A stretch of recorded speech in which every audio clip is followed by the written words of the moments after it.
wash me over until my well runs dry. Send all your sins all over me, baby. Hi, and welcome back to our channel. Hey guys. Sticking into it with Esther and Hello. And today we're going to be talking about, hang on. So today we're going to be talking about Miss Congeniality because we did watch it last night. And we want to talk about the makeover trope. Yeah, and how problematic it is. Yeah. To be honest, I'm not gonna lie to you. Even though I know it's problematic, I really like it. Isn't it really? I feel like there was slow moments. I really like it. That was, I can't. Because you know when you watch a chick flick, like one of those 2000s Y2K chick flicks. Oh, you say chick flick. It's the chick flick. And you're like, oh my gosh, makeover! To be fair, no, the makeover was like, it wasn't really makeovering because it's like the girl. Yes, they do. Face. Oh, no, but like no, but oh, okay, it's the same person. Sandra Bullock. Have you watched She's All That? They just Look take good. off the glasses and then they give the girl She's All That. Then the girl falls down the stairs. You know the movie. I probably do, but I just remember it right now. They literally just take off her glasses, cut her hair. It's so, like she's transformed. That's what Sandra Bullock. That woman got face, yeah. honey. Okay, ain't no. But it was puffy hiding hair. underneath. Ain't no puffy hair gonna change that. Oh, the synthetical wig that they gave that was her, synthetical, honey. and just the Like, slobbiness. you can see the aesthetic, man. If you want some electricity, honey, just go to their hair. It's true. But the thing is, we grew up like playing like Star Doll and like dressing people outside, and I just love the whole aspect of the dressing up, the fashion, the look. I love Star Doll. But I just think the issue with, well, let's explain the trope. Yeah. Did we explain the trope? No. Oh, what the is trope. The trope is taking. The makeover trope is is basically saying that how you are naturally is not okay, and in order to, you know, get love, respect, accolades, you have to transform yourself into the beauty standard in order to, you know, get all of that. Let's get the man, or you know, get popular. It takes the frumpy, the nerdy, and it's like the geeky, the thingy girl extreme. The before is always extreme. Glasses, curly hair, or frizzy, you know, frizzy hair, and it's like, bitch, that girl just needed like a little mousse to bring out them curls, and she would have been. Even Mean Girls is a makeover. How did she look like before? Like Mean Girls, she has a makeover.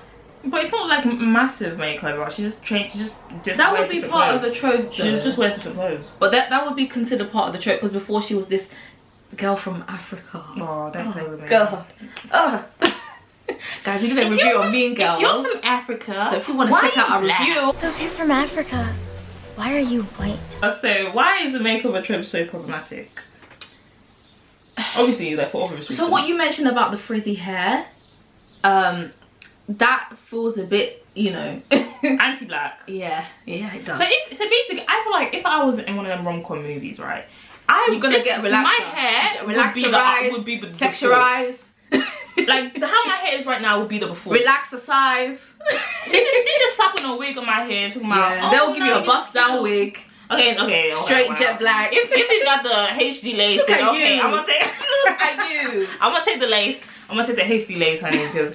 Oh, I don't know. See, the last time I did my own, like, not HD, but like frontal, honey, it looked like. You know, that's why I like movies like The Duff, because The Duff has the makeover thing, but it's like her makeover embraces herself rather than completely change her into a new person to make her, I guess, worthy of society or suitable for society. The makeover trope is problematic because it's like.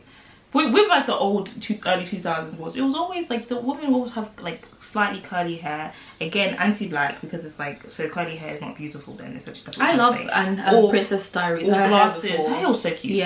Or like glasses, and it's like, so you're not beautiful unless you have like perfect eyesight. And always the person will actually have really bad eyes and they just take off and snap they're just trying to see, and then they walk into a wall. They just want to see, like walking into a wall after. That's not nice.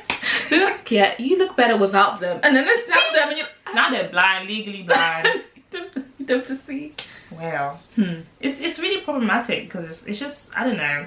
I feel like obviously back then, you know, there was certain societal pressures, whereas now I feel like our society, our generation embraces our natural beauty more, like, you know, natural hair and different sizes. Yeah, because I think like the year 2000, that era, the beauty standards in 2000s was bad. So Very unattainable. skinty. Big old titty bitties and a very skinny waist. Yeah. Like girl. Yeah. Do you think there's any modern day makeover tropes that are problematic?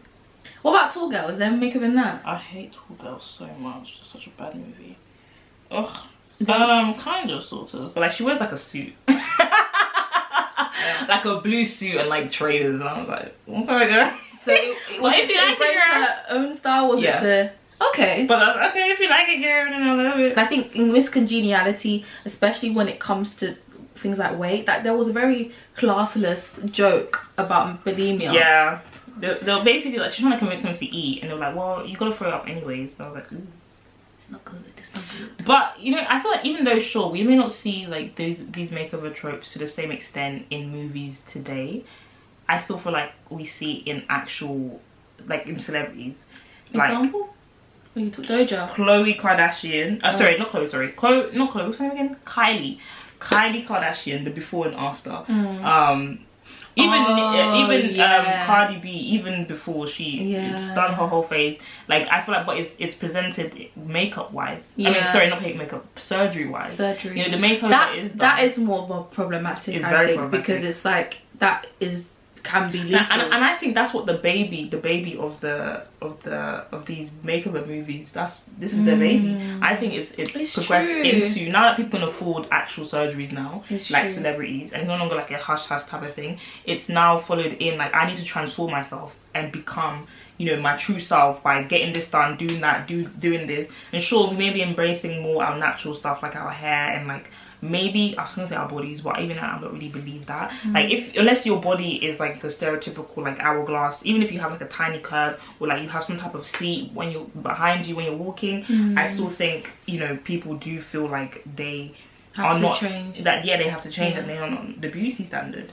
And the biggest problem with following trends and beauty standards is that it changes. Like we were saying in the year 2000, the skinny was in with a big old but the BBL became popular.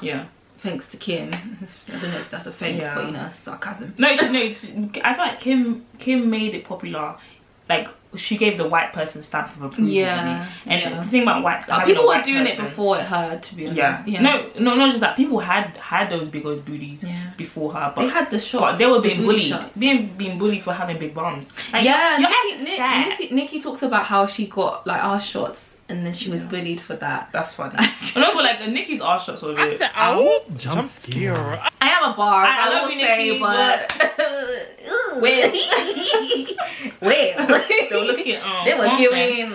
They were giving cement. That's what I'm gonna say. They were giving cement. But it's like following those standards that change all the time. It's like, it's so unhealthy because now people are like skinny is in now. Like I don't even think skinny ever went out of style, but it's like it's just like a different form of skinny. Big ass skinny waist, but it's always gonna, the waist is always gonna be skinny. Like they're not gonna, the trend is never gonna be big waist, big back. It's not gonna be like the beauty standard. Like maybe remember, like saying someone had a big ass like used to be an insult. You know, now it's a compliment. Now it's like, oh, so weird. And I think like even like I'll say these makeup tropes, you know, they're so problematic because it kind of like feeds into pretty privilege and how like, you know, pretty privilege in terms of like you don't get love, affection, respect, kindness unless you're pretty. You know, how you're treated, pretty versus ugly, is very different. Like even see how she was treated at work by that guy. Like he treated her like a slob. I mean, she was a slob, but like everyone around her treated her like a nuisance, like almost like a dead bug, like a dead bug. Do you think you understand her character? Why is she so angry? I don't think I understood. They didn't develop it that well, and I think that is kind of like, I don't know, it's so interesting watching these things as adults because you're just like, yeah, I don't get this. Like it starts off with her beating up guys from primary school, and then like we see her following to life, beating up men. But it's like, okay, I don't get why you're so, I don't get the rage. And I think it's just unfortunate because with pretty privilege, it's like, you know, if you don't fit the society, because it's even a fact, like if you're not pretty, people do treat you less than in society. They don't actually, you know, treat you the same as they would treat people who are beautiful, because they see people who are beautiful as more innocent, more kind, successful, etc, etc. Do you think that our society though is more accepting of the different types of beauty. Yeah. Yes, but not. It's still beauty all the same. They could just. I But think even with the plus size, there's like a beauty kind of. Like there's a more acceptable plus size. Okay. Like I mean, yes. In terms of that, I do see that though. I see like with plus size, there's like the plus size, but you still got the hourglass. Yeah, but it's not the plus size where you're like I guess triangle shape. The fat has to be distributed in an appealing aesthetic way for it to be seen as beautiful, but it's still acceptable, beautiful. And I think because of that, you know, of the what's called again, pre-privilege, that's why people feel like they have to do this makeover transformation with themselves and you know, level up in beauty wise. With these movies, they make it so that like us as a female gaze, they play to us as a female gaze, and it's like the man will say the most ridiculous things, but because he's attractive, because he's fine, we're like, well you're fine, so you can insult, because he called her ugly on multiple occasions. And a slob.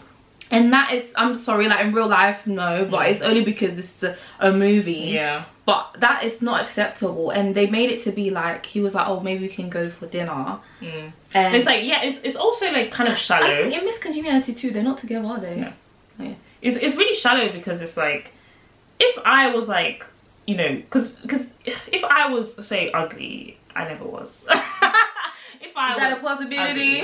Yes, at one point, and like I became beautiful, then, and like the boy that I, you know, maybe not liked, but like the boy that was around, he used to like make fun of my looks, and like fine, we were friends, it was cool. Call you ugly. Okay, so let's just say I was fine with it, we were friends, and it's like now that I'm good looking, it's just like suddenly you want to go for dinner? Like, you didn't ask me to go to dinner. You want to go to hell? You didn't want to go to this dinner with me before, but now all of a sudden you want to go to dinner. Because like even people have like fantasies about that, like, oh, the person that rejected me when I was ugly or poor, now they want me when I'm like rich, and no, like it's still the same. Like I don't like, if you can't see the beauty in me, like, yeah, because it's more than just physical. I think they tried to make it seem like he saw it in her before, but I don't think they did it well enough. And I think it's also the what do you call it, the pre-privilege is also a double-edged sword too, because like how she treated the women from the pageant who were beautiful was very foul. She treated them and just even how they taught the pageant, how they saw pageants. She just saw them as like this beautiful idiots, like bimbos, bimbos essentially, and it's just like bulimic bimbos who don't know which way's up. And it was really not nice. Like she didn't take them seriously, and I think that's like the double-edged sword of being beautiful. Like yes, people treat you with respect, kindness, all of that, but at the same time, people. Yeah, I do like Legally Blonde. That's a good example of like how, you know, problematic the beauty thing is. She's beautiful and she gets treated, you know, she gets free things and given love and accolades, but people don't take her seriously. And that's what you know, Miss Congeniality, what's her name in this? Yeah. Let's say Sandra Bullock. This was Sandra Bullock's character. Alex. Girl, Sandra Bullock's character, she did not take those women seriously, and it wasn't until she got to know them. Yeah, she's great. She's Miss United States. That was just in my head. Sorry, continue. To be fair, they really had really good harmonies. They did. And I love the guy's commitment to finish his speech when the madness was... She's queen of 50 states. She's elegant. His commitment is unmatched. Well, yeah, it wasn't until Sandra got into obviously the pageants and actually got to know the girls that she realized these are just people. These are normal people, and they like have feelings, and it's like it's like, why does it have to take you to know me to know that I'm a human? That I'm a human that deserves love and respect and kindness and doesn't deserve to be judged. Like, it's unfortunate. Yeah, and how does the effect have long term? How does the effect? How does a trope affect society long term? I think we touched on it in terms of I think the surgery thing can be the most harmful thing. Yes. I think you can get surgery. I mean, everyone has their own choice to getting surgery. I don't think there's anything wrong with surgery, but I think the as long as it look good. Yeah, and little goes a long way. Yeah. Don't be doing too much. Don't be scrimping on surgery, please. Yeah, if it's better to pay more than pay less and get bots and have to like pay more. The thing is, okay, I feel like some surgeries it doesn't but if it's like stuff like a BBL, that's just not something you should scrimp on, because that's a lethal go for thing. somebody good. But I think don't go to the old turkey person from YouTube. Hell no. I think what's sad about surgery is that what's sad is the mindset some people are in before they do it, and then the mindset afterwards of regret. That is, you know, like, but there's some people, more. Yeah, there's some people that do it and are like, yeah, this is the best decision I've ever made, and my body looks great. I think like as long as like your mental is okay before you have surgery, there's nothing wrong. But I think it's just like sometimes it feels like these surgeries, you know, people, especially people who are like so exploitative. Figures, it feels like they exploit like insecurities, which they do.